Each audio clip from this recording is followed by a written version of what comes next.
Ang trahedya ng MV Doña Paz ay isa sa pinakamasaklap na pangyayari sa kasaysayan ng karagatang Pilipinas. Ang trahedya ng MV Doña Paz ay isa sa pinakamasaklap na pangyayari sa kasaysayan ng karagatang Pilipinas, na lubos na nakaaapekto sa bansa at nagpapakita ng mga mahahalagang isyu sa kaligtasan sa dagat at regulasyon. Ang MV Doña Paz ay isang pambansang barkong pandagat ng Pilipinas na sakop ng Sulpicio Lines, Inc. Noong ika-20 ng Disyembre taong 1987, ito ay umalis mula sa Tacloban City sa Leyte, patungo sa kabisera ng Pilipinas, Manila.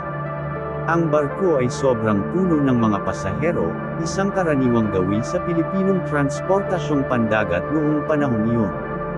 Tinatayang mayroong halos 4,000 pasahero ang barko, na malayo sa opisyal na kapasidad na 1,518. Dagdag pa rito, maraming pasahero ang hindi rehistrado, na nagdudulot ng pagkukumpol ng tamang bilang ng mga tao sa barko. Sa maagang oras ng ika-20 ng Disyembre taong 1987, nagbanggaan ang MV Doña Paz at ang Mount Vector, isang tanker ng langis na papunta mula sa Bataan patungo sa Masbate. Ang banggaan ay naganap sa Tablas Strait, isang mainit na daanan ng mga barko sa gitnang Pilipinas. Ang pagkabangga ay nagtulak ng malaking sunog na agad na lumason sa parehong mga barko. Ang kargamento ng gasolina at iba pang produkto ng petrolyo ng tanker ay nagpalala sa apoy, na humantong sa malubhang sunog na sumikop sa mga barko at kanilang mga pasahero. Ang sunog at pagsabog ng MV Doña Paz ay nagdulot ng napakalaking pagkawala ng buhay. Ayon sa mga opisyal na ulat, tanging 24 na pasahero mula sa MV Doña Paz at 2 crew mula sa Mount Vector ang nakaligtas. Ang tinatayang bilang ng mga nasawi ay nag-iiba, na may mga numero na umaabot mula sa halos 4,000 hanggang higit sa 4,300 na individual na namatay sa trahedya.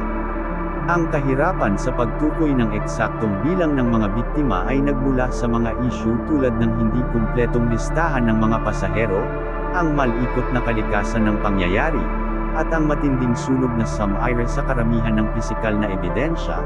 Ang mga pangyayari matapos ang trahedyang ito ay nagdulot ng malawakang pagkalugmok at lungkot sa buong Pilipinas at sa iba pang bahagi ng mundo.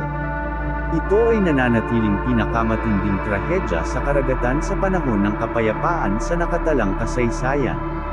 Ang trahedyang ito ay nagtulak din ng mga malalim na katanungan hinggil sa mga patakaran sa kaligtasan sa dagat, regulasyon, at mga protokol sa pagtugon sa emergency sa Pilipinas. Ang mga investigasyon ay nagpakita ng maraming kakulangan, kasama na ang mga isyu sa sobrang karamihan ng mga pasahero, kakulangan sa pagpapatupad ng mga regulasyon sa kaligtasan, at kahinaan sa paghahanda sa mga pagsubok. Ang trahedyang MV Doña Paz ay nag-udyok ng mga mahahalagang pagbabago sa mga regulasyon sa Pilipinas at mga protokol sa kaligtasan. Ipinakita nito ang kahalagahan ng mahigpit na pagsunod sa mga limitasyon ng pasahero, tamang pag-aalaga sa mga barko, pagsasanay ng mga tauhan, at handang pagtugon sa mga sakuna. Sinuri ng gobyernong Pilipino at ng mga pandaigdigang ahensya sa karagatan at ipinatupad ang mga bagong regulasyon na naglalayong maiwasan ang mga kaparehong trahedya sa hinaharap.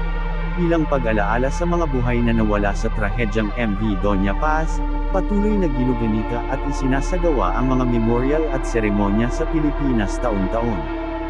Ang trahedya ay naglilingkod bilang isang pagsalamin sa malalang epekto ng mga aksidente sa dagat sa mga individual, pamilya, at komunidad, at patuloy na nagpapakita ng kahalagahan ng pagbibigay pansin sa kaligtasan sa transportasyong pandagat sa buong mundo.